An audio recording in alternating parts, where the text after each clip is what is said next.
Friends, hi, thank you so much for visiting here. My name is advocate Kavita, hope so you are doing good. आज इस video में friends हम एक ऐसे point के बारे में बात कर रहे हैं जो मेल्स हैं अपनी इंडियन सोसाइटी में सफ़र कर रहे हैं बहुत ज़्यादा। किस वजह से? Because of the number of the fake cases of the maintenance. हाँ जी, वाइफ क्या करती है, अच्छे से अपने हस्बैंड के साथ नहीं रहती है due to the personal reasons. काफ़ी बार ऐसा होता है कि वो किसी और के साथ रिलेशन में होते हैं और वो वहाँ पर सारी स्टोरी को फेकअप बना के अपने हस्बैंड के against number of the cases है जो फाइल कर देती हैं, जिनमें से एक सबसे बड़ा है 125 मीटू से मेंटेनेंस का केस होता है। हस्बैंड को पे करना पड़ता है, वो लाचार हो जाता है। आज इस वीडियो में फ्रेंड्स हम उन पॉइंट्स के बारे में बात करेंगे जो सेक्शन 125 है सीआरपीसी का। वो ये बोलता है कि अगर इनमें से कोई भी ऐसी कंडीशन है तो वहाँ पर हस्बैंड को मेंटेनेंस पे करना ही करना पड़ेगा, और अगर ऐसी कोई कंडीशन नहीं है तो वहाँ पर हस्बैंड लायबल नहीं है मेंटेनेंस देने के लिए।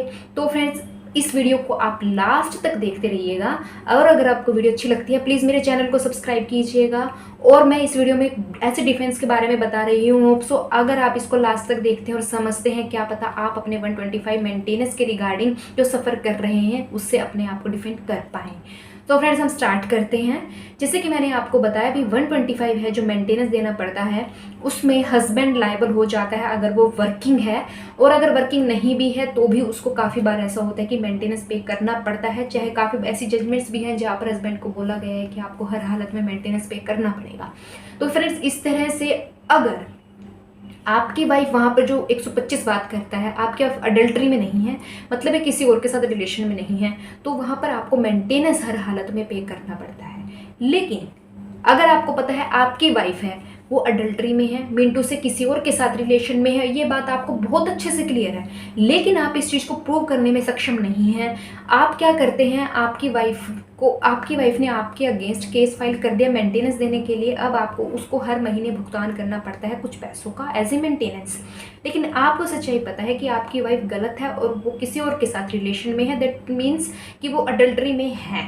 तो जब अडल्ट्री में है और जब आप कोर्ट में जाते हैं, कोर्ट में जाकर आप क्या बोलते हैं कि भाई मेरी वाइफ अडल्ट्री में है, वो किसी और के साथ रिलेशन में है। क्या आपको लगता है कोर्ट आपके इतना बोलने से आपकी बात मान जाएगी? ऐसा बिल्कुल नहीं है। कोर्ट सिर्फ आपके कहने से ये स्टेटमेंट कि भाई आपकी वाइफ अडल्ट्री में है बिल्कुल भी कंसीडर नहीं करती है। वो इवन आपको ऐसी पिक्चर भी दिखा देंगे ना जिसमें कि वो किसी शोल्डर पे रख के खड़ी है, हैंडशेक कर रही है, हक करके खड़ी है, उसको भी कोर्ट कंसीडर नहीं करता है, क्योंकि कोर्ट इनको इंटीमेट वाले जो एक्सप्रेशन से कंसीडर नहीं करता है। तो इस तरह से लेकिन आप क्लियर हैं कि आपकी वाइफ है जो बहुत गलत है और आपको मिसट्रीट भी करती है साथ में, और आप उसका कहीं और अफेयर है, और साथ में आपके साथ मेंटेनेंस लेकर वो अपनी लाइफ को फुली एंजॉय कर रही है। अडल्ट्री को कैसे प्रूव कर सकते हैं, इस वीडियो में हम यही बात कर रहे हैं। लास्ट तक इस वीडियो में बने रहिएगा और अच्छे से समझने की कोशिश कीजिएगा। फ्रेंड्स, अडल्ट्री का मतलब सबसे पहली बात ये होती है आपकी वाइफ किसी और के साथ रिलेशन में है। अब यहाँ पर बात आ जाती है अडल्ट्री में किसी और का रिलेशन का मतलब क्या है। रिलेशन या तो उसने शादी कर ली है, नंबर 1 शादी कर ली है उसने किसी और के साथ, शादी नहीं की है लेकिन लिव इन में रह रही है वो किसी और के साथ। 3rd, लिव इन में नहीं रह रही है लेकिन कंटिन्यू कर रही है अपना रिलेशन उस पर्सन के साथ। तो इस तरह की 3 कंडीशंस आ जाती हैं कि भाई आपकी वाइफ का है किसी और के साथ कनेक्शन है कुछ ना कुछ। आप कोर्ट में उसको प्रूव करना चाहते हैं, वर्बली आप प्रूव नहीं कर पाएंगे, कोर्ट कंसीडर ही नहीं करेगी। आपको यहाँ पर कुछ ऐसे फैक्ट्स हैं, कुछ ऐसे पॉइंट्स हैं जिनको कंसीडर करना पड़ेगा। पॉइंट नंबर 1 इज दैट आपको सबसे पहले कुछ ऐसा एविडेंस, कुछ ऐसा डॉक्यूमेंट कलेक्ट करना पड़ेगा जिसमें अगर आपकी वाइफ ने उस लड़के के साथ, उस आदमी के साथ शादी कर ली है तो किसी ना किसी डॉक्यूमेंट में उसकी क्या पता वाइफ ऑफ फाइल हो रखा हो। कोई भी मान लो आधार कार्ड है, कोई राशन कार्ड है, कोई फैमिली आईडी है, क्या पता उसमें वाइफ ऑफ हो, और वाइफ ऑफ लिखा होने से अब यहाँ पर ऑटोमेटिकली कंसीडर हो जाता है कि उसने दूसरी शादी की हुई है। जब उसने दूसरी शादी की हुई है और अगर आप ये डॉक्यूमेंट कलेक्ट करने में कैपेबल हो जाते हैं जहाँ पर वो वाइफ ऑफ है, उस लड़के के साथ शादी करके उसका मेंशन किया हुआ किसी भी डॉक्यूमेंट में, कोर्ट में आप दे देते हैं, तो कोर्ट इसको प्रॉपर तरीके से एडमिसिबल एविडेंस कंसीडर करेगा और इसको एडमिट करेगा। तो पहला आपको ऐसे डॉक्यूमेंट कलेक्ट करना है जिसमें वो वाइफ ऑफ मेंशन हो। और मान लो उस शादी से आपको पता है उसको कोई बेबी भी है, दूसरी शादी जो उसने की हुई है, तो कि बच्चे के स्कूल में ऐसा कुछ है जहाँ पर वो उसकी मदर ऑफ चढ़ी हुई है। अगर बच्चा नहीं भी है लेकिन डॉक्यूमेंट में कहीं ना कहीं फीस वाली स्लिप में कहीं ना कहीं पर भी एज ए मदर चढ़ी हुई हो, वाइफ ऑफ दैट पर्सन चढ़ी हुई हो, तो स्कूल की स्लिप या स्कूल के बच्चे के किसी भी डॉक्यूमेंट में भी हो सकता है। तो आपको मेनली इन डॉक्यूमेंट्स को है जो कंसीडर करना पड़ेगा। अगर आप इनको डॉक्यूमेंट्स को कंसीडर कर लेंगे तो कोर्ट एडमिट आपका कर लेगा। तो फ्रेंड्स इस तरह से आपको वाइफ को स्पेशली कंसीडर करना है। अब यहाँ पर हमारी तीसरी बात क्या आ जाती है, अगर आपके पास कुछ भी ऐसी रिकॉर्डिंग है, कुछ भी इस तरीके का चैटिंग है, रिकॉर्डिंग है, और या कुछ इस तरीके के that level of the intimacy photos है आपको कैसे ना कैसे आपके पास अवेलेबल हो रखी हैं वो, तो आप उनको कोर्ट में अवेलेबल करवा सकते हैं, जहाँ पर आपकी वाइफ खुद एडमिट कर रही हो इन चैट और इन कॉल कि भाई that she is living with that person, या she is in live in relationship with that person. Live in relationship का जैसे कि हम अब नेक्स्ट पॉइंट है डिस्कस करेंगे, लेकिन अभी फ़िलहाल हम शादी कर लेती है अगर वो, उस पॉइंट के बारे में बात कर रहे हैं। तो फ्रेंड्स अब हम यहाँ पर आ जाते हैं, ये तो बात थी कि शादीशुदा अगर कोई है तो आप उसका वाइफ ऑफ कंसीडर कीजिए, कहीं ना कहीं पर चढ़ा हुआ अगर आपको मिलता है तो वो आप कोर्ट में सबमिट करवाने में पॉसिबल हो जाते हैं, तो ये बहुत अच्छा होगा आपके लिए। अब यहाँ पर अनदर पॉइंट यही है कि अगर जब आपकी वाइफ ने शादी की है तो उसकी सेरेमनी की कोई आपके पास क्या फ़ोटो है, कोई आपको विटनेस था जो शादी में, क्या वो आपको अवेलेबल करवा सकता है, माला डालते हुए कि मंगलसूत्र पहनाते हुए कि बैंगल्स पहनाते हुए कि मतलब ऐसा कुछ शादी का माहौल बना हुआ है, छोटी सी सेरेमनी है, बड़ी सेरेमनी है, कोई सर पे हाथ रख रहा है, और साथ में कि मतलब कोई विटनेस है शादी में, वो अपनी गवाही देने के लिए राजी हो जाता है, वो बता देता है, आप उससे फ़ोटो हैं जो अवेलेबल करवा सकते हैं। तो इस तरीके से आपको कोई रास्ता निकालना पड़ेगा।